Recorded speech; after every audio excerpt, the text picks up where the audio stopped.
to Seven Trumpets Prepper Channel. Guys, in this video today, I hope that this will be a help to you, and I hope that it will be enlightening. We're going to be investigating SATU Our Day Sabbath, its unholy origins and historically pagan-rooted past. That's presented by Seven Trumpets Prepper Channel, and love and hopes that you will investigate this information. And the reason I didn't say the name of the week is because you'll see shortly the scripture says not to take false deities' names into your mouth. So I hope today is a comprehensive learning thing. I want everyone to know that I love my fellow brother, sister in Messiah. I know a lot of people go to church on SUN Day. I know a lot of people go to church on SAT Day. It's time we really evaluate the Father's Lunisolar Scriptural Biblical Calendar. Get back to it. Put away the Roman calendar.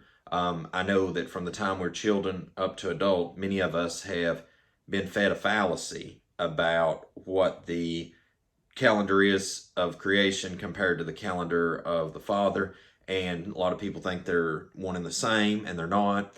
And so today I'm going to historically go through this from all the way back in ancient times, like ancient Canaan, all the way to today, through all these different peoples, from Greeks, the Romans, Babylonians, Middle Persians, and I hope you can learn something from this that will help change your thought process and also encourage you to look at the Father's Lunisolar Scriptural Biblical Calendar. And like I said, I love everyone, but the truth is the truth. Fact is not popular opinion these days on anything. And we're not even talking religious and faith-based. It's just period. And, this is what we've not been told for a long time, so it's time to tell the truth. And one last note on this is things I'm going to cover today actually got the martyr Stephen stoned. So, this is hard-hitting truth back in the day, and it's hard-hitting truth still to today. So with that said, let's get started. And like I said, love everyone. Malachi 3 and 6. This is 12 years worth of work, also like cumulative knowledge put together in this presentation today. So I really hope that something can be gleaned from this. 12 years worth of studies on cumulative across the board on this. And a lot of people have seen the work I've done about the true Hebrews, the flat earth, the Lunisolar Scriptural Calendar. So I hope that you put that same appreciation into this, the time that I put into it, and hopefully it'll be a help to you. Malachi 3 and 6, King James Version, set apart name restored. For I am Yahuwah, I change not, therefore ye sons of Jacob are not consumed. Most High doesn't change, even though all these calendars and paganism and everything else has come along, folks. The Most High doesn't change. Whoever says I know him but does not keep his commandments is a liar, and the truth is not in him. That's 1 John 2 and 4. If you love me, you will keep my commandments. That's John 14:15.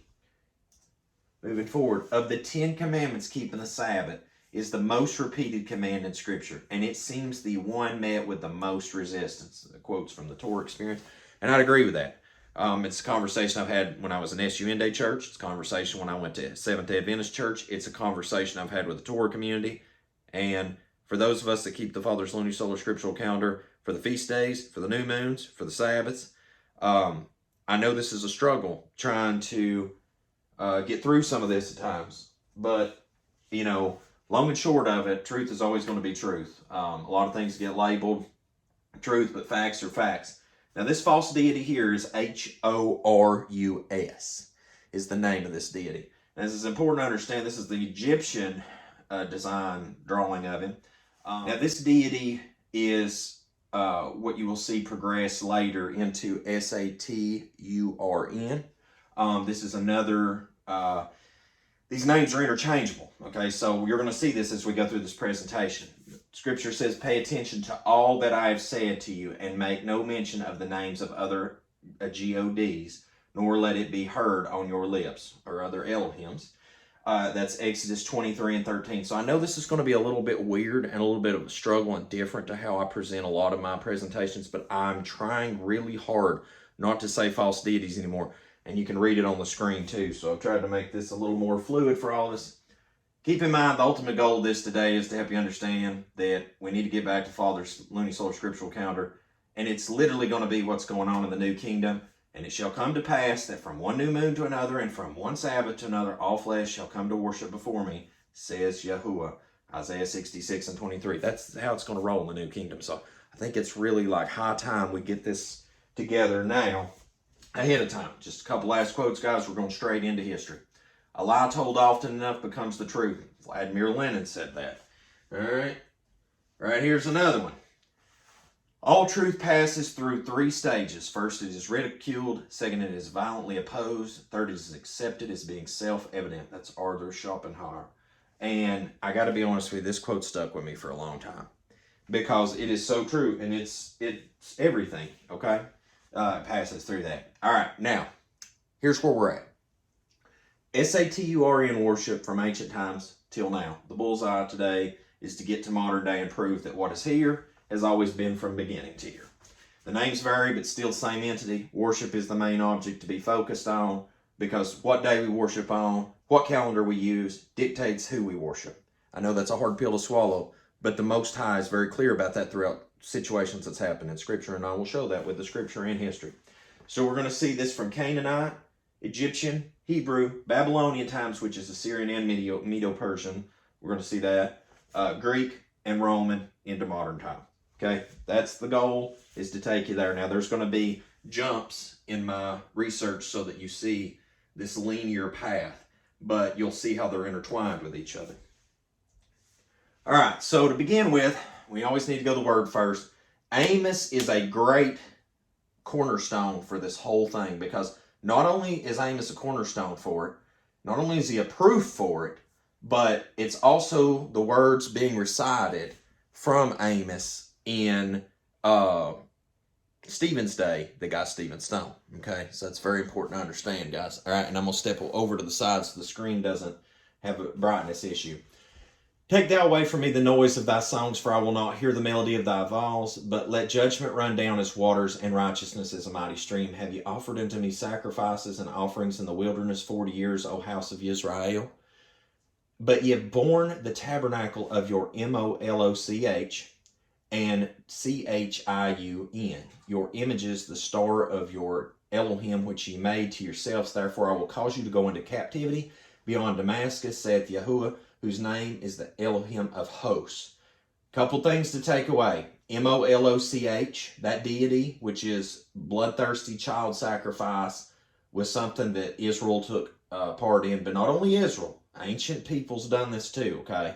And Chiun has a couple different word variations that we'll see. But also what is important to understand is that the sin of Baalpeor,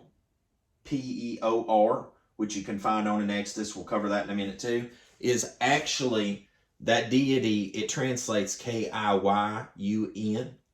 So I've got that broke down in just a minute, but I want you to see the interchangeabilities of this because that comes back to SATURN worship, okay? And Moloch and SATURN were the two most worshipped deities, I would say, of all ancient deities, okay, aside from sun deity worship, which if you really look carefully at it, at the end of the day, it's like a triangle of Satan worship that goes directly back to Satan. And I know everybody's going to be like, well, of course, Luke. But the thing is like you really got to see this like throughout all the societies of ancient times. Like these were like the go-tos. And every time that Israel pretty much went in apostasy, these were the two that they went to. Even the golden calf worship, you'll see that it actually was this stuff that they were worshiping, not just a golden calf. All right, and I'll get to that shortly. But I want to set the stage with this, that not only the Most High point this sin out to Israel before they were dispersed, not only was this a time of Rehoboam, Jeroboam, that situation going on, but he also made sure to let them know he is the Elohim of the hosts of heaven. All these things, these spears in the heavens, all these things that people would see and worship, the sun and moon and everything else, he's above that. So I want you to look at that. Make sure you look at Strong's H3594. This is one of the names of SATURN. This is also a reference to HORUS if you were looking at in Egypt worship. And it's very important because this is going to start snowballing. Now, these are the deities that, you need to understand that we're dealing with here. And I hate graven images, but this is for visual education today. As you can see here, like the people would lay the child up and some of them would have like the hands out, different variations of it. But this is the deity that they would lay the child to and sacrifice in burning to Moloch. This is the other deity, SATURN, of course, with the sieve. They would call him Father Time, which I think is an abomination because we're called no man father except Most High Yah. And so anyway, both bloodthirsty deities, both child sacrifice, almost interchangeable. I almost feel like they're a duality deity, and we can go into that later. But I want to stay on point at the moment. Here is, if you look this up, here's the reference at the top of the screen there, is Kiyyun. Okay, this is from the Lexham Biblical Dictionary, which they say is the most advanced biblical dictionary of the day. I cannot comment to my own opinion of that because I don't own it. But I will say this, the Strong's Concordance can help get you to the goalpost on this stuff if you've got a Strong's Concordance. But also spelled Kiyyun, the Mesopotamian name for Saturn, worshipped by the Mesopotamians as a deity. There it is, the name is 526, we just read. The prophet Amos refers to Sikkuth and Kiyyun, but both names are vocalized in Hebrew according to words for idols, detestable thing, idol, which may have been intended distortions in the Mesopotamian names, probably because Amos loved the Most High Yah enough, he didn't want to even say them either, just saying. And that's my commentary. That's not to add to or take away from the word, but if he hated them as much as I do, I'm sure that's what I would do too, try to give a slang. That word, you can also see how it's pronounced Kaiwan, which is interesting because you see that show up too. And these were major related to stars and deities that the Mesopotamians worshipped. Okay, so also associated when the Northern Kingdom fell. Okay, this was a deity that Israel came to worship at the time of the Assyrians. So this is important to understand because this is links in the chain. How that we arrive at today. Why is it that every time we turn around, Torah community, Hebrew Israelites, people that's turned from SUN day worship to keeping Sabbath and think SAT days, why is it always we end up at this path and not just follow any sola scriptural biblical calendar? Well, the past is indicament pretty much the future. I say this all the time. There's nothing new under the sun, right? Literally. So this is how that we end up in these situations if we don't look at history. Now, what you'll see here in a minute, or later on in this presentation, is the reiteration of Amos 5 in the book of Acts in chapter 7. Stephen gets stoned for bringing up the fact that Israel's idolatry, okay? And in the New Testament, right here in the Bible, in the edits, this is on Wikipedia, right there's the link so you can pull this up and compare notes, is that he literally gets stoned for, after the Decalogue of what he reads, of Israel's exploits in the past. This, right after he concludes this Decalogue, he gets stoned. And he literally brings up their idolatry, that they took up the tent of Moloch and the star of their deity, Remphan, which when you look this up, now here's the Greek equivalent of it. So at this point in time, we're seeing the Greek intermolding of it, right? Is the subject of idolatrous worship. All right, and this is also a reference to the same as Kiyyun, which is also Saturn worship. Okay, it's so important to understand this because people, I think, get lost in all the translations of words. Because folks, I've been in this walk. This is going on 13 years. It's took me a long time to decimate all this stuff down. Okay, disseminate, I think is the right word. I'm not trying to use these huge words. It's just like the stuff that's coming to my mind at the moment best to describe this. I want to keep this simple for everybody. And Father, please forgive me if I'm doing anything wrong. And reiterating this to everyone because this is such an important topic. But if you look at these words for that, one interesting thing is, as I brought up a minute ago, the Kiyyun was considered the steady one. Later erroneously vocalized Kiyyun, was generally current. It's the deity comes on down that they describe this in a great breakdown that it's Saturn. And now the only thing I would say about this this blog post, right, is now this is not like a lot of people's gonna be like, well, Luke, that just can't be a credible source, and that's fine.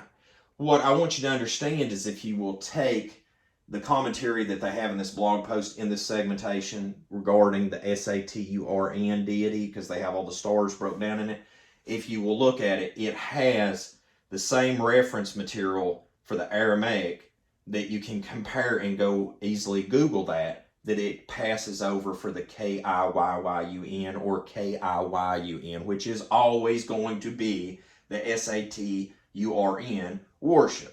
Okay, and this is from ancient times. This is from ancient Mesopotamian as well. And it all results back that it's the same as K-I-Y-A-N in the Hebrew Bible, which is also SATURN. So there's many resources out here where people's drew these correlations.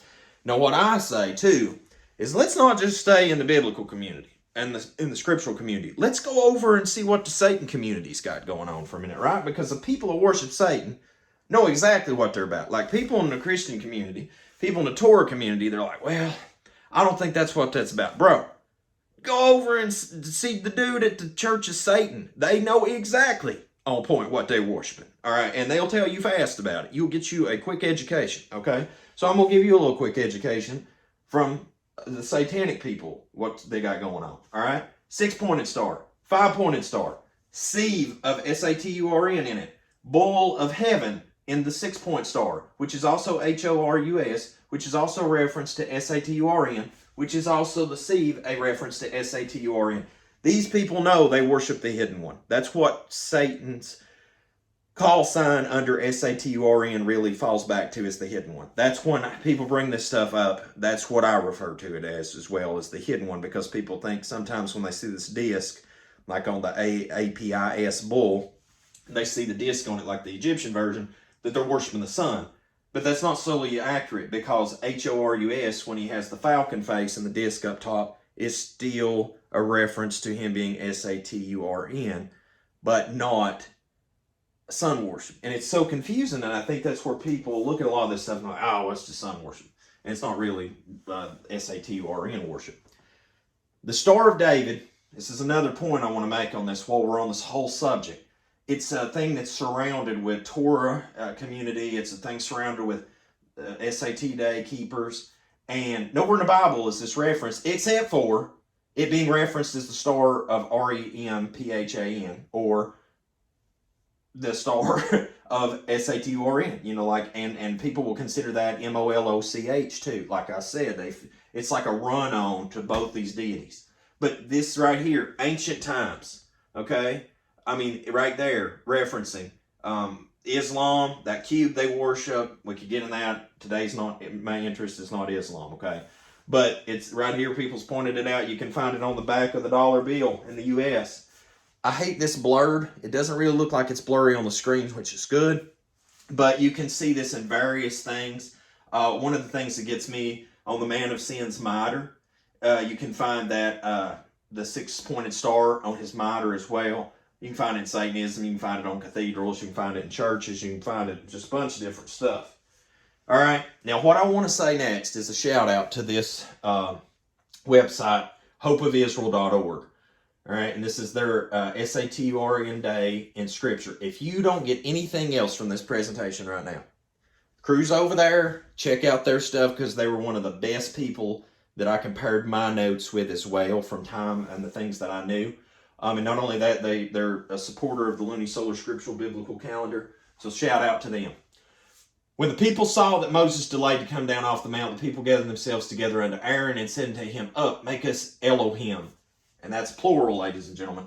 Which shall go up before us, as for this Moshe, Moses, the man that brought us up out of the land of Egypt. We wot not what is become of him. And all the people broke off the golden earrings which were in their ears, and brought them to Aaron, and he received them at their hand and fashioned it with a graving tool. And after he had made it a molten calf, and they said, These be thy Elohim, O Israel, which brought thee up out of the land of Egypt. Once again, plural form, right? I'm going to step back so the screen don't get blurred.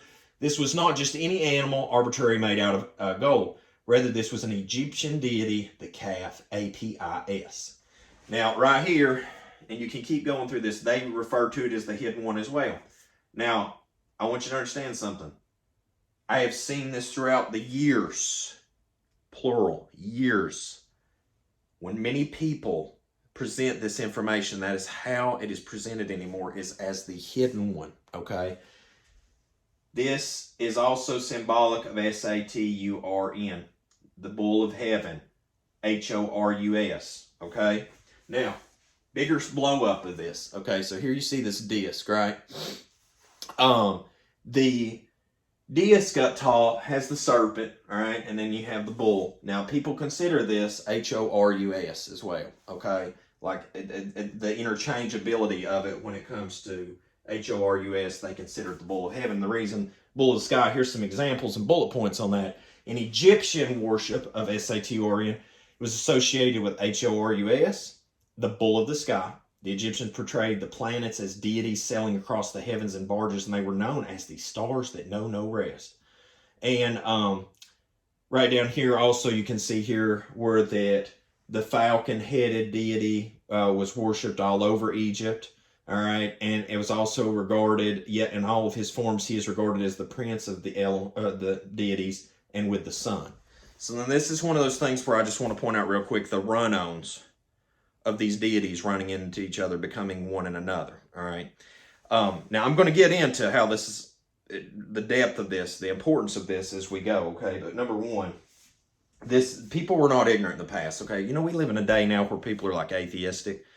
People were not atheists back in the day. Somebody was worshiping somebody all the time. And like that's atheism thing's like a new creation here at the last days, because like in ancient times, people were serious about worshiping something. Now, if you go to the Catholic Church, for those of you that watch my content, you may still be in the SUND Church, and you may also be in the Great Whore Babylon, the Catholic Church.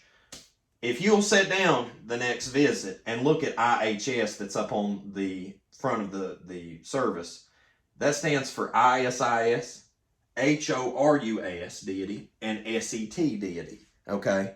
These were ancient deities, and if you think that I'm making this up, here's an example so that if you're having an issue when you go back to fellowship at the Catholic Church to figure out where to look in the church and find that, okay? They know exactly what's going on. The people at the top know exactly who they're worshiping, ladies and gentlemen. I'm telling you, like, do not be deceived. All right? Now, what's important to understand now is if you go to NASA, which is also in Hebrew, I think it means to lift up and also to deceive is the word for Nasa. If you will look this up, if you will just go to Google and type Saturin is HORUS. That seems simple enough, right?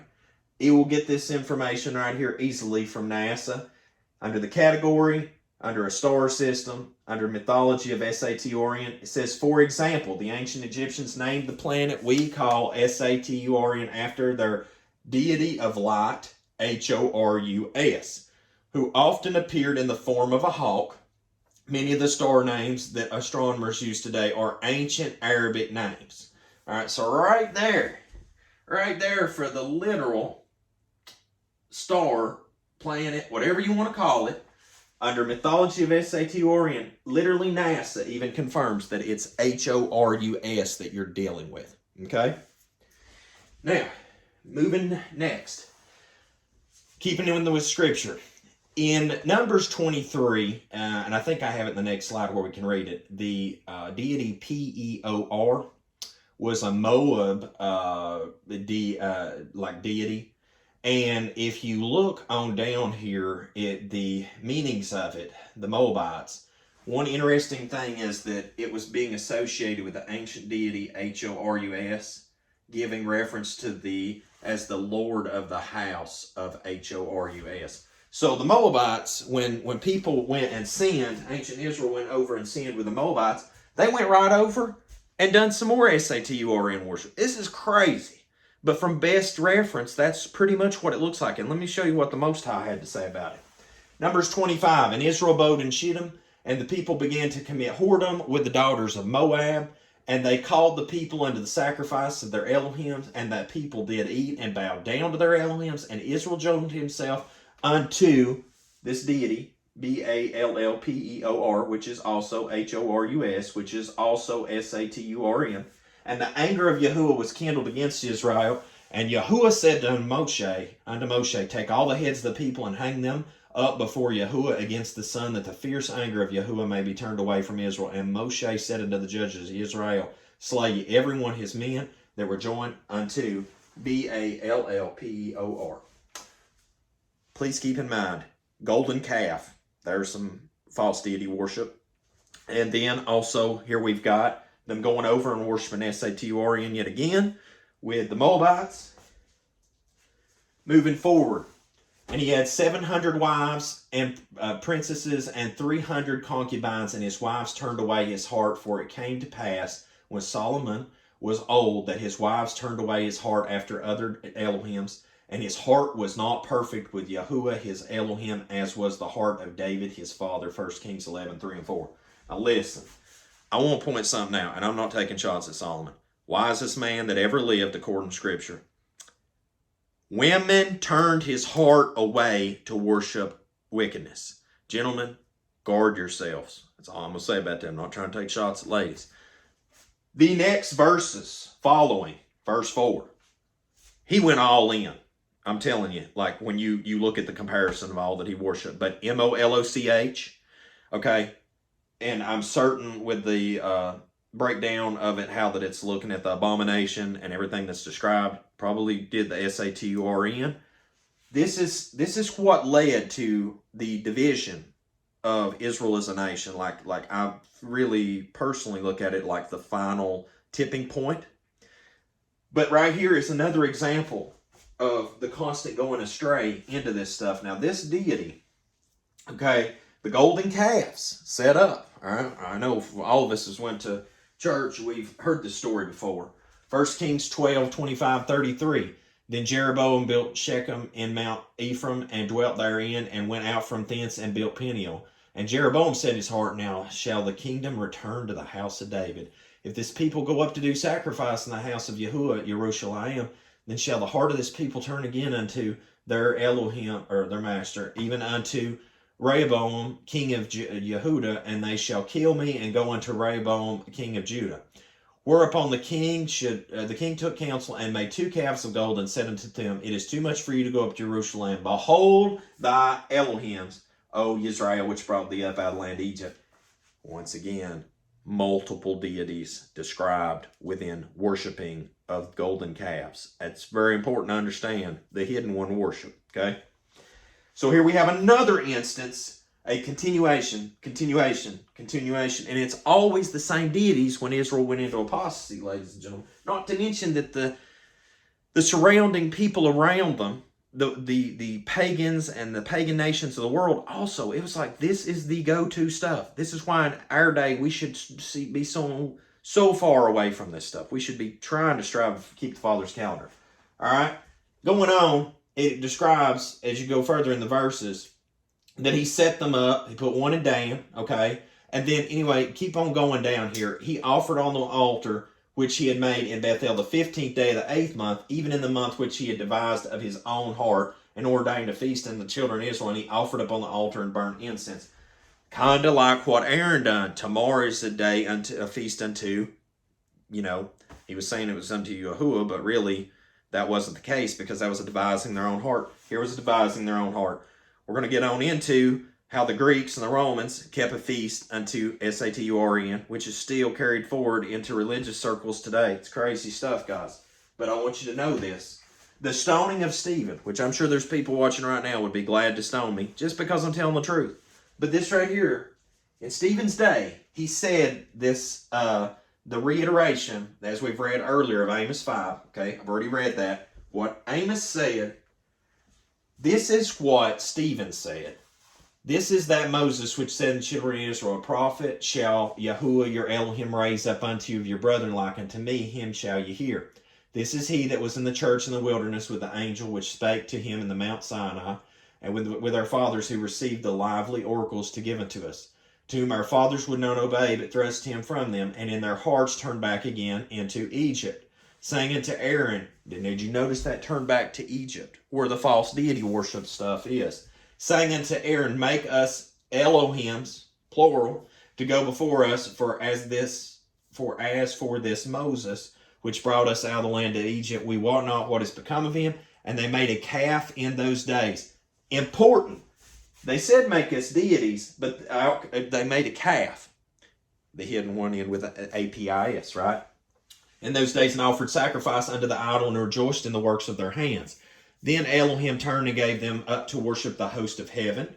As it is written in the book of the prophets, O ye house of Israel, have ye offered to me slain beasts and sacrifice by the space of 40 years in the wilderness, and ye took up the tabernacle of Moloch, which is child sacrificing, and the star of your Elohim, Remphan, figures which you made to worship them, and I will carry you away beyond Babylon.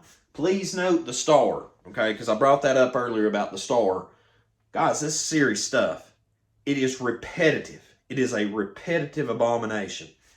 And not only that, worship's around it. Like, that's the worst part of it, right? And you keep going, just for some caveats. Saturn-ai, or A-L-I-A, right here's how to spell that out. It's at Wikipedia. It was an ancient festival to Saturn, which corresponds with Christ's Mass now. I hate to even say that. I feel like that's just, Father, please forgive me for saying that abomination. Anyway, the Greeks done this. It rolled on over into the Romans. Romans got knee deep in this. I'm talking like homosexuality, debauchery, child pedophilia. I mean, like, it got sick messed up, all right? But the bad thing about it is, it didn't go away. Matter of fact, this was so bad that in the 1800s, the United States banned this, okay? Like, serious, like, lockdown, not having this here. But the scripture talks about in Jeremiah 10, for the customs of the people are vain, for one cut of the tree out of the forest. They deck it with silver and with gold. They fasten it with nails and with hammers that it move not. Jeremiah, that's Yirmiyahu the prophet, chapter 10, verse 1 through 8. If you look at the festival of it, you have these winter festival, you have the Saturn worship, you have the sun deity worship, which started this transition. And this is interesting because you're going to see this transitory effect. Mithra is the name of that. And then, of course, you've got Nimrod.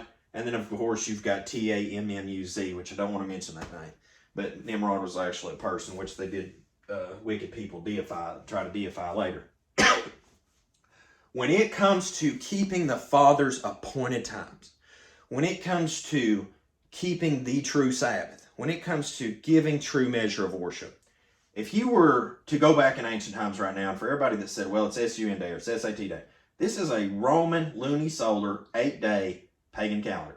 Complete with all the debauchery and sin you'd want right here. My wife pointed this out the other day as soon as I pulled it up. I didn't tell her. She even pointed it out. She can see it. Saturn, or N-O. There's the festival of worshiping of the false deity. Okay. Here you have all the months. Like I said, lunisolar 8-day, ancient calendar. And of course, you know, the worship of the deities, they always worship their favorite deity the first of the week. And then carried forward, okay? And let me step out of the way so you can get a real clear picture of that without the lighting background being an issue. All right? We wouldn't keep that calendar day. Any of us. Anybody that kept the Father's lunisolar, scriptural biblical calendar. Anybody that went to church on SUN Day. Anybody that went to church on SAT Day. That ain't gonna fly, right? So we can't just say it's always been 77777 through all this stuff, because you're gonna have all these adjustments in the calendar that people saying they're going off right now. The Gregorian calendar, went to the Julian calendar. The Gregorian calendar went through 10-day swap, where that people said, well, it didn't just lose days; they just went from one day to the next. Fair enough. But you also have the Baths of Titus, which this is one that people can't seem to explain away. And I've never seen a debate on this stuff, guys. That's just like, I've never really ever seen a debate about this, and this is what blows my mind too. It's just like a silent issue. Is the Baths of Titus? If you look this up, this is a stick calendar. The Sieve, that's Saturn, deity, getting the first worship of the week, their most beloved deity. SUN Day, deity, here, all right, is that deity in the time of Constantine got venerated to the first of the week. SAT Day got the boot. There was a day lost in time, just like when the Seventh-day Adventist Church always said to people that go to church on SAT Day, I hear it a lot, oh, they're going to hell, oh, they're going to burn in the fire. But yet now those people in Samoa are having to keep church on SUN Day because the timeline changed, because they've always went 777, but then the time date got changed, so now they lost a day in time, so they had to do something.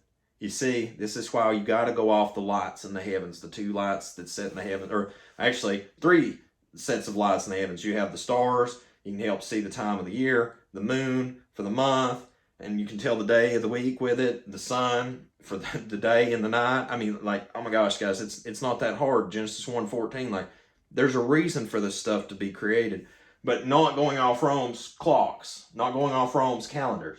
And here's another issue. Like, ask somebody right now, All right, you worship on SUN Day. Did you know that used to be the 7th day of the week on the Roman calendar? And people now call it the first day. And did you know, if you go to church on SAT Day, did you know that used to be the first day of the week? But now it's actually the 7th day of the week on a planetary calendar, which has false deity names on it, which we should not be taking into our mouths. Have I missed anything? Oh my gosh. Like, moving forward, actual physical example of it right here, the sticks to mark off the days, months, day of the week, etc. The count off on what day of the month it is. I mean, actually, I will have to say it for ancient times. Pretty simple little setup that they got there, but it's still pagan. And as you can still see, SAT Day, SATURN, which is kept as our SAT Day, right there, originally first day of the week. In 321 AD, on the venerable day of the sun, let the magistrates and the people residing in the cities rest, and let all workshops be closed. Sorry, I was trying to give you the Constantine voice. This old boy right here had to make sure to change everything up so the people would start venerating sun worship. And this is why now, moving forward, so many people immediately are like, I ain't worshiping the sun. I'm going away from that. I'm going to keep the Sabbath. And the next thing they do is they run into the hidden deity worship. That's what happens, guys. And I know this is savage, some of this information I'm sharing today. But it's factual. It's historical. It's there. And I'm just skimming the top of the iceberg today. I'm giving you the skimming of the iceberg. All right? So moving forward, this was what I was saying earlier about the Seventh-day Adventists having a split over the calendar change. What happened now, and is an actual historical event that we living and breathing right now can see, happened long ago, same situation with the calendar swap up with SAT Day worship going to the 7th day of the week and SUN Day worship getting moved up to the first day of the week and the pagans giving it the most veneration.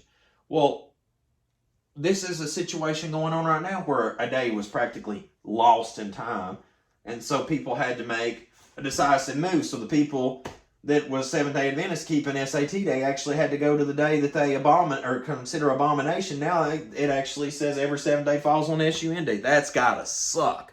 That's gotta be hard to stomach too. But you know what? Hopefully it's a wake up to people that something's obviously wrong. We probably should get back to Father's Looney Solar Scriptural Biblical Calendar. But if you want to look this up, it's AdventistToday.org. Conflict over calendar change splits the Adventist Church in Samoa. It's by Milton Hook, October 15, 2013. All right, guys, I mean, I've been looking at this stuff for a long time. Father's Looney Solar Scriptural Calendar, I just want to run this by you real quickly, is that you don't see pagan days of the week. And this is just a count off, okay? It's real simple, folks. New Moon Day, if you look at Ezekiel 46:1 in the Bible, in the Scriptures, there's new moon days. There is work days. And there is Shabbat days. Okay, it's real simple.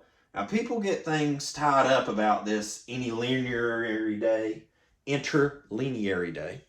But what I would say is if you look at the situation like in the time of David, when Jonathan come out there and shot the arrows, and he was like, you know, you look at the scripture context, there's a good possibility that the resolution for this, and I will say this on the record, is that not count that as an interlinear day, but count it as an additional new moon day on a 30-day month. Because when the way I look at this is very simple.